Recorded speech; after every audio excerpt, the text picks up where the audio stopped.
नमस्कार मैत्रिणींनो, @आरतीज किचन 27 चॅनलवर आपल्या सगळ्यांचं स्वागत आहे।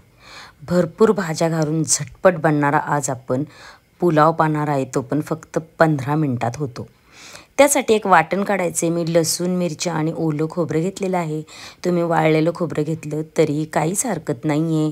मी आता त्याच्यामध्ये कोथिंबीरीच्या दांड्या टाकून हे वाटण पाणी टाकून आपण वाटून घ्यायचं आहे।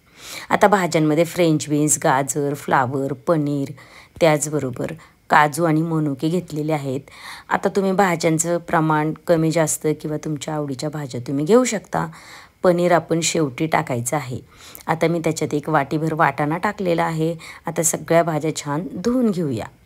आता एक कुकरमध्ये आपण करणार आहे, तर त्याच्यासाठी मी 2 चमचे मोठे तूप टाकले आणि खडा गरम मसाला घेतलेला आहे। तुम्हाला हवा तो खडा गरम मसाला घ्या, पण मसाला वेलची आणि हिरवी वेलची नक्की त्याच्यामध्ये घ्या, त्याने भाताला छान चव येऊन जाते।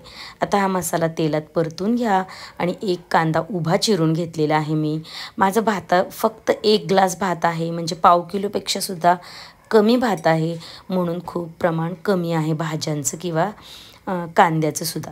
आता त्याच्यामध्ये ह्या सगळ्या भाज्या टाकून घ्यायच्यात कांद्यामध्ये। कांद्याला थोडंसं लाल करायचे, जास्त काही करायचं नाही आहे। आता संपूर्ण भाताला लागेल एवढं मी मीठ टाकून घेतले, म्हणजे भाज्यासुद्धा लवकर शिजतील आणि त्या अशा करकरीत लागतील। तर आता हे वाटण जे वाटलेलं होतं आपण ते वाटण टाकूया, म्हणजे वाटणसुद्धा परतलं जाईल आणि भाज्यासुद्धा एक 3-4 मिनटं परतल्या जातील। आपण झाकण ठेवून त्याला एक वाफ काढूया, शिटी वगैरे करायची नाही आहे। ठीक आहे, एक 5 मिनटात मस्त वाटणाचं पाणीसुद्धा परतलं गेलं आहे, वाटण परतून भाज्यासुद्धा छान परतल्या गेलेत। आता त्याच्यात भात टाकून घ्यायचा आणि भाताला अगदी हलक्या हाताने परतायचे, नाहीतर त्याची शितं मोडण्याची शक्यता असते। म्हणजे आणि भात परतून घेतला ना तर तो सुट्टा व्हायलासुद्धा मदत होते। आता आपण तुपात केलेला आहे, त्यामुळे भात असा छान मऊसूद आणि मोकळासुद्धा व्हायला मदत होणार आहे। पण 2-3 मिनटं तरी या भाताला असं परतून घ्या आणि मग त्याच्यात पाणी ओता। आता पाण्याचं प्रमाण भाताच्या दुप्पट टाकायचे। तुम्हाला इथं तुम्ही मीठ आणि पाणी व्यवस्थित नीट पाहून घ्यायचे। आता मी सगळ्यात शेवटी त्याच्यामध्ये पनीर टाकून घ्यायचे। पनीरला काही जास्त वेळ लागत नाही शिजायला, म्हणून शेवटी टाकले। इथं मला थोडंसं पाणी कमी वाटलं म्हणून मी पाणी टाकले। आता झाकण लावून एक शिटी करायची आणि 5 मिनटं गॅस बारीक ठेवायचा, म्हणजे तुमचा भात छान शिजून होतो।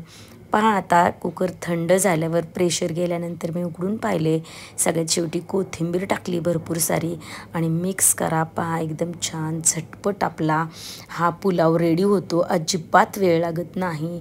ही रेसिपी ना तुम्ही कधी पाहुणे आल्यावर सुद्धा घाईच्या वेळेला ट्राय करू शकता। एकदम मस्त अशी रेसिपी आणि झटपट बनते। तुम्हाला रेसिपी आवडली ना तर लाईक, शेअर, सबस्क्राईब नक्की करा।